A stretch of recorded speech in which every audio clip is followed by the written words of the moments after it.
Access to Democracy is made possible by donations from the following organizations. Thomson Reuters, a global company with expertise and insight to unravel complex situations in the areas of law, tax, compliance, government, and media. Their worldwide network of journalists and editors keep customers up to speed on relevant global events. Thomson Reuters, the Answer Company. The Division Championship Minnesota Twins are looking to go all the way to the World Series in 2024. Bolstered by inspirational shortstop Carlos Correa, a healthy Brian Buxton, and rookie phenom Royce Lewis, plus a pitching staff led by Pablo Lopez and an outstanding bullpen featuring Johan Duran, the Twins are the best bargain in the major leagues, and Target Field is the best venue in baseball. Sheridan Dulas & Kins, PA, a family and criminal defense law firm, has been serving clients in Dakota County and throughout Minnesota for over 40 years. Ranked a Tier 1 Best Law Firm by U.S. News and World Report every year since 2009, Sheridan Dulas & Kins are here to help you in your most difficult life circumstances. Established in 2007, 45th Parallel Spirits was among the first 50 micro-distilleries in the United States. Based in New Richmond, Wisconsin, all aspects of production occur at our facility. If you're interested in visiting and learning more about the 45th Parallel Distillery, please check our website and plan a visit to tour our facility and taste our spirits. Truestone Financial, with locations in Minnesota and Wisconsin, has proudly served its members since 1939. Truestone engages, educates, and supports its members to ensure they have the tools to empower their financial well-being. Truestone Financial, your neighborhood credit union. Learn more at truestone.org.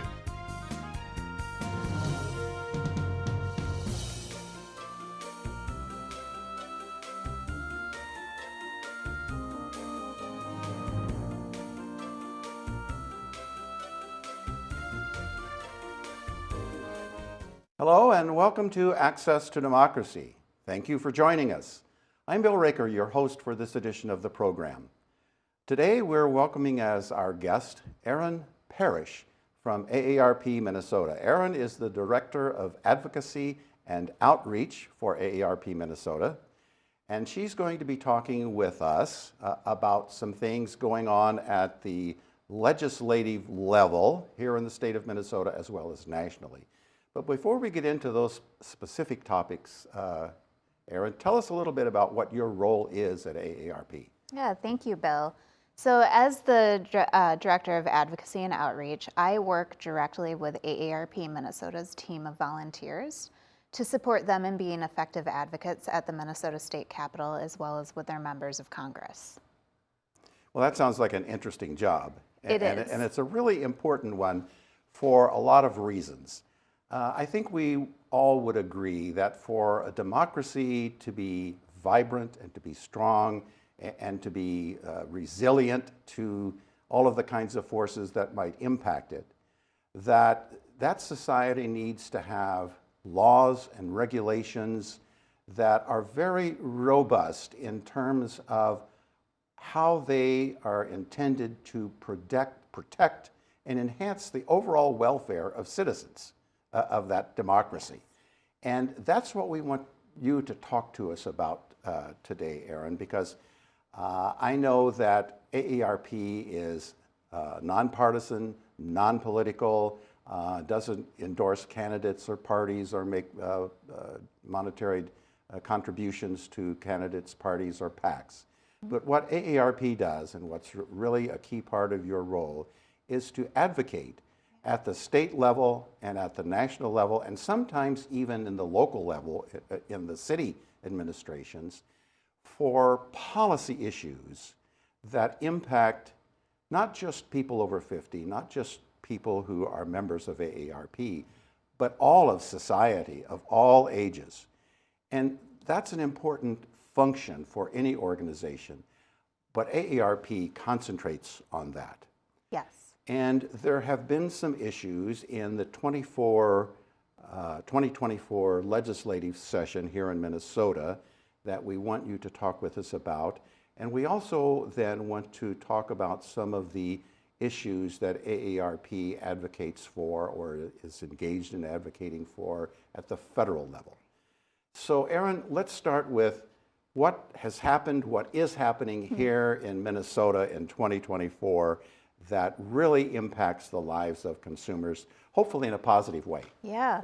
Well, there's a lot going on, and today happens to be the third legislative deadline, so a big day at the Minnesota State Capitol for making sure that any bill that has appropriation or a fiscal note is through all the committees of jurisdiction that it needs to be through. So this is kind of the point during the legislative session where we know what bills are in play, what's not in play, and things are getting rolled over into omnibus bills. And hopefully on their way to the House and Senate floor. For AARP's priorities, we're very much focused on bills that protect people's hard-earned income. So a lot of these bills have to do with ensuring that they're protected from frauds and scams, or that they're not losing equity in their home, or that they're able to save money through things like safe driving programs, as well as some protections in assisted living. So we have a lot of things going on, and I'm looking forward to digging into those a little bit more deeply with you. Yes, absolutely. That's what we want to do. So let's start with kind of an easy one, because we know that driver education, driver safety is really a key issue. And there was an interesting bill that is working its way through the Minnesota Legislature that has to do with driver training courses. So, Erin, tell us what that's all about. I think that's good news for a lot of people. It is, and it's one that our members are very eager to see passed. So Minnesota is a state where someone who is 55 and older can get an insurance discount, a 10% insurance discount, if they take an 8-hour driver safety course that covers things like new traffic laws or changing behaviors to help make yourself a safe driver. And then every 3 years, they can take a 4-hour refresher course to keep that discount. Unfortunately, what we've seen is in states that have the 8-hour course, participation in those classes has declined. When people who take those classes are surveyed, they love everything about the class. They report changing driving behaviors. But what they do note is the length of the class can be a deterrent. This is particularly concerning because while safe driving impacts people of all ages, right? We can all get into a traffic accident. We can all make a mistake.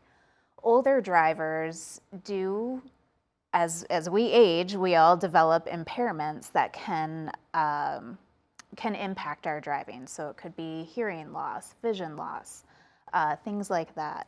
And the driver safety courses help people navigate some of those changes and be safe. So what we're trying to do is to make that a 4-hour class requirement versus the 8-hour. Research shows that there's nothing that impacts their curriculum. You can get the same information across and people learn at the same level, whether it's an 8-hour or a 4-hour course. So this bill would reduce that and it would increase participation in the classes, and that way we're all safer on the roads. Well, it's interesting that that bill has made it successfully through all of the committee hearings that it needs to go through, and is now rolled into an omnibus bill, and appears like it's on its way to being passed and enacted. And I'm sure that when people who are looking to take the first session of that course, not the renewal, but the first session, that now it's only 4 hours instead of 8, they're going to be really happy.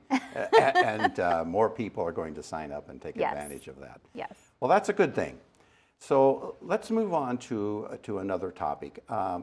There's been a lot of news recently about an issue where a lady who was late or did not pay her real estate taxes had her condominium, I believe it was, repossessed by the city or the county where she owed taxes. They sold it, collected the taxes, and also kept all of the equity that lady had accumulated in her ownership of that property. What are we proposing to do about that? Yeah, well, the Supreme Court did rule that practice is unconstitutional. So there's the case of Tyler versus Hennepin County. And what happened is exactly what you explained, is she had fallen behind on her property taxes. In fact, she had moved because she wasn't feeling safe in her neighborhood and owed about $15,000 in taxes. And as you said, the county sold the property and kept the equity from that, and they sold it at about $40,000. And so this went all the way to the Supreme Court, which they ruled unconstitutional. So what needs to happen now is that the state of Minnesota needs to prohibit this type of practice from happening in order to not face liability if a county or a local government does indeed sell the property and keep the equity. For AARP's purposes, and why we're really interested in this bill, is we're one of 10 states where this can happen. And there's a lot of equity, and sometimes that equity is a retiree's nest egg. And so if they fall behind on their taxes because they didn't quite understand a complicated lien policy, or they, let's say, fell ill and just simply by way of that were missing property tax payments, they could lose all of that nest egg. They could, thousands of dollars could be lost in this. So what we're proposing is that, one, the state has to do this in order to, not allow unconstitutional practices to happen. But we are also wanting to ensure that there isn't too much of a burden on the property owner to recoup that equity. So we did have some concerns around the way the bill was written, and that it placed too much burden. It was a very short period of time where they would have to file a form in order to get that equity back to them. And it was really still a little unclear about the notification process. So AARP worked very closely with the bill author in order to address those concerns. And there's now a notification period that we are, or a notification process that we're satisfied with, as well as ample amount of time for the homeowner or their heirs to recoup the equity. Well, this is an issue that's a bit more complicated than the safe driver training, Yes. As you are explaining. What is the status of that particular bill as we're talking about it here today? Yeah, so the bill has had to go to several committees, including the Environment Committee, because there was something around land mineral use that needed to be addressed. So it's moved out of those committees, and like the other bill, is well on its way for passage. Well, let's hope it makes it through. Yes.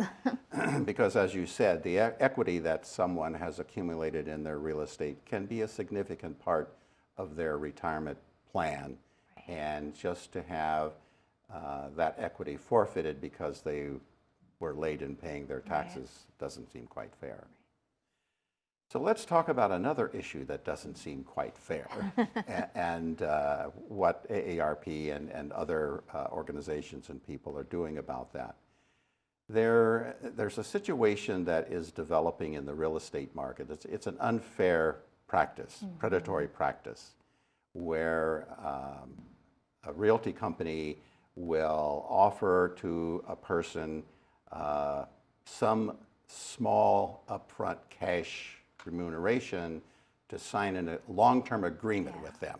Now, I'll let you explain a little bit more about how that works and why it's so detrimental to people who can't afford to lose whatever it is that they have in their real estate. Right.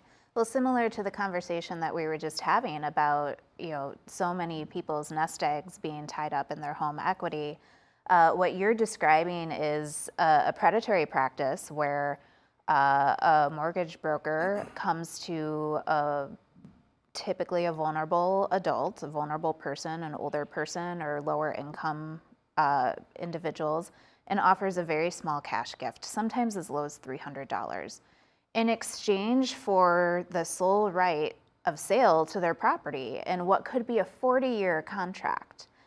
And what happens is then if that individual ends up going with a different mortgage company to sell their home, or let's say they pass away and whoever the property passes down to sells it, doesn't realize that this contract is in place, they can face up to 3% in penalties on the sale of their home, which is a lot of money. And so when we think about an older person who, let's say, is maybe 75 years old, and someone comes to them and says, we're going to sell this person who's on you're on a fixed income, $300, $400 can really be a lot to your budget in a month. 75 years old, well, 40 years from now, that contract is still in place. So their heirs could be impacted, or let's say they end up divorced, or they have to sell and they forget about this contract process. It's a practice that needs to be prohibited. Clearly predatory. Exactly, yes. And so we're asking the legislature to prohibit this practice and to also strengthen the current bill as it was drafted to make it retroactive so that the Attorney General's office can go back and get some civil penalties from these companies that are practicing that, and hopefully recoup some money for people who fell prey to this predatory practice. Well, thanks for explaining that. And it's not just a one-off occasion where this has happened. Right. I have information, I've heard that the Attorney General's office here in Minnesota, who tracks those kinds of things, says that there's over 500 contracts just like that have been written here in the metro area.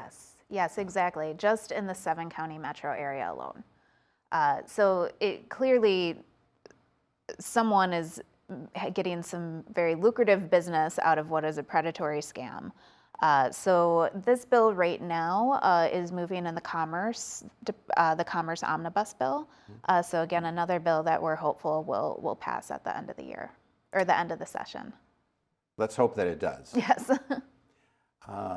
So one of the other things afoot here in Minnesota, as they say, is something called the Victims Restitution Fund.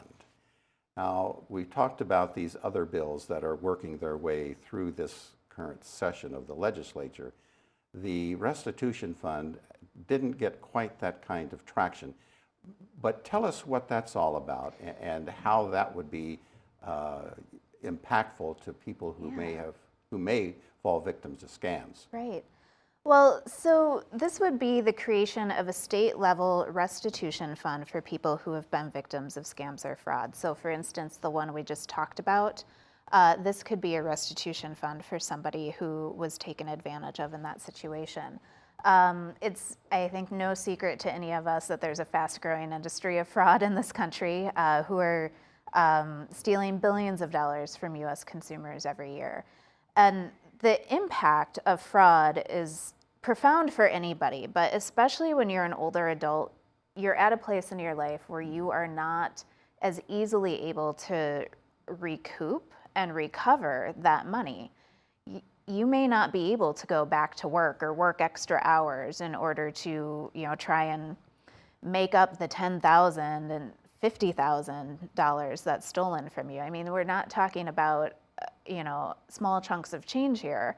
These fraudsters are stealing billions. And so we also know there's few viable options for recovering money in a lot of these scams, because often there isn't an actual individual who's been caught and to go after.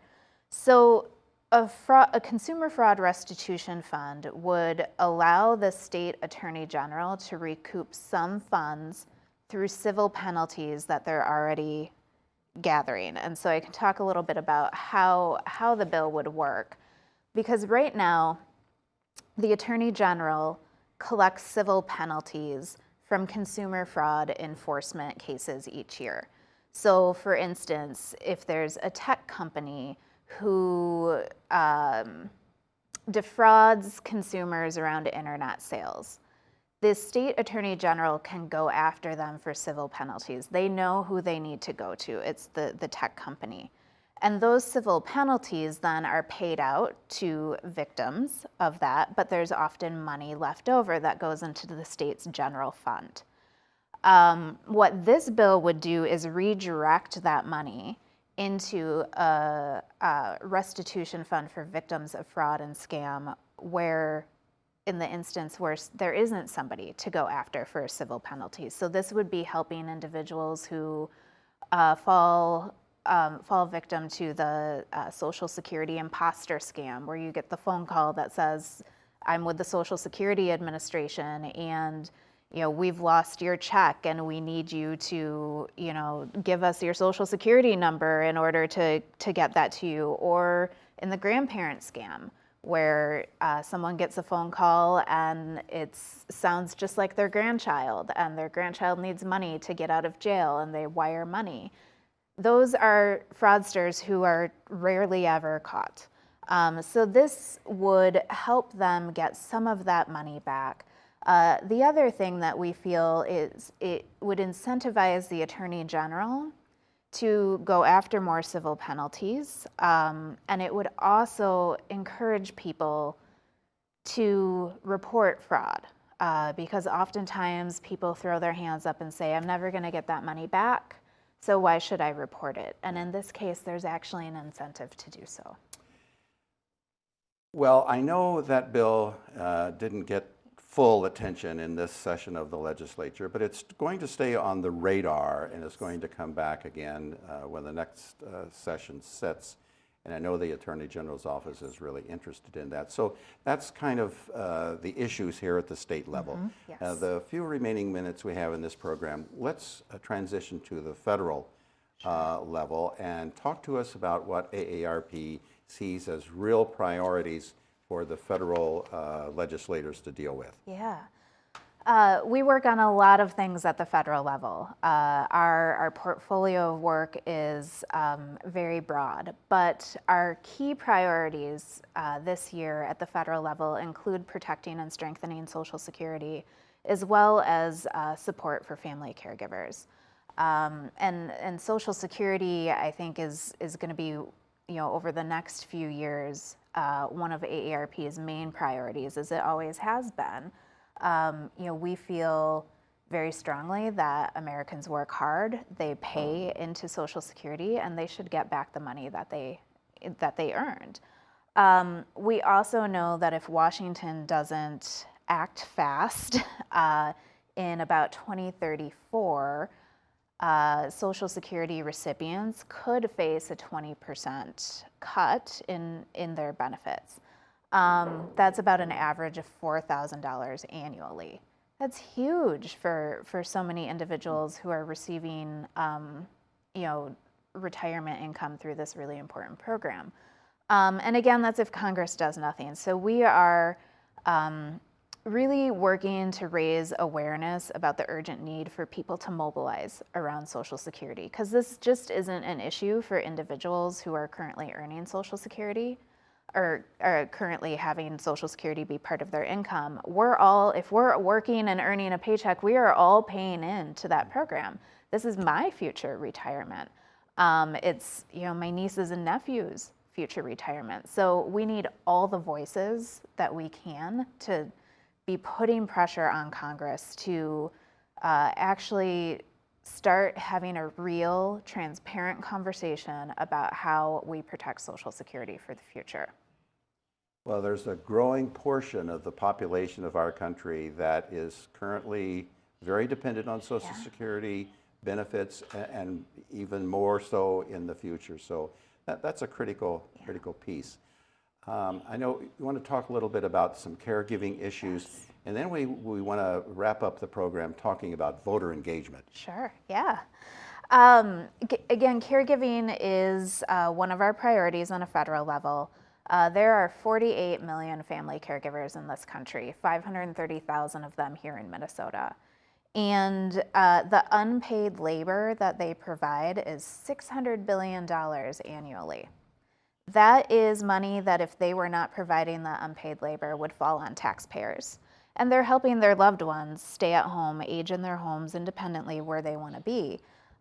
We know that this is an important issue across party lines. In fact, 1 in 5 voters say that they are currently a family caregiver, and about 78% say that they have been, will, or currently are. It impacts everyone. What family caregivers face is really a lack of support. in navigating some of our complex care systems. They also are spending a lot of their own money out of pocket to help care for their loved ones. So we have 4 bills that we're really focused on at a federal level that would help family caregivers. One is a tax credit for family caregivers where they could receive up to 30% on incurred expenses after they spend $2,000, up to a maximum of $5,000. So they'd get that 30% credit on their taxes. The other would allow family caregivers who have a health reimbursement account, like an HSA or an FSA, they could use that for their parent or their spouse's parent. That's something that would really benefit the sandwich generation who are caring for younger children as well as parents. And then we have a couple of bills that would really help reduce some of the red tape that family caregivers face at the Centers for Medicare and Medicaid Services, as well as the Social Security Administration. So really having those 2 government agencies assess how they're communicating, what their forms look like, what their procedures are, and then share an action plan with Congress and have them then start implementing things that make it a little easier for family caregivers to navigate those systems. And one of the bills I think is something that CMS should be looking at is the 1-800 Medicare number, which you can call 24 hours, 7 days a week, and ask questions about your benefits and about Medicare. What a lot of people don't know is that a beneficiary can designate a family caregiver who can also call that line and get important information if they're helping to navigate their loved one's care. And a lot of people don't know about that. This bill would require Medicare to ask beneficiaries about that family caregiver designation. That's a great takeaway for our viewers to get from this program. Erin, in the last couple of minutes, let's talk about voter engagement. Yes. For a democracy to be successful, they need an educated electorate. How does AARP work with getting voters out to the polls? Yeah. Well, like you said, we're a nonpartisan organization, so we don't have a PAC, a political action committee. We don't give money to candidates. What we do is we help our members and older adults and the general public understand the when to vote, where to vote, how to find out information about voting. But we also talk to them about the issues that are at stake in the upcoming election. And we share with them information about those issues so that they can be informed on them when they go to the polls and choose who they vote for. A really important function, and we've got a big election coming up later this year. So Right. I'm sure that AARP has some events planned that are going to focus on voter engagement. We do. We have several events planned across the state. We have a conversation with Congress planned up in the Fargo-Moorhead area. We'll be partnering with our North Dakota AARP office, where we'll be talking about Social Security. We have some similar activities planned in Morton, Minnesota, so then heading south at Farm Fest. And then I think for maybe viewers here in the metro area, they can find us out at the Minnesota State Fair, where they can come and learn about Social Security and play a fun Social Security game and maybe win some prizes. Let's look forward to that. Our guest is Erin Parrish, who's the Director of Advocacy and Outreach for AARP Minnesota. Thank you, Erin, for the work that you do on behalf of consumers, citizens here in Minnesota and federally. And it's been great having you as a guest on Access to Democracy. Thanks for having me.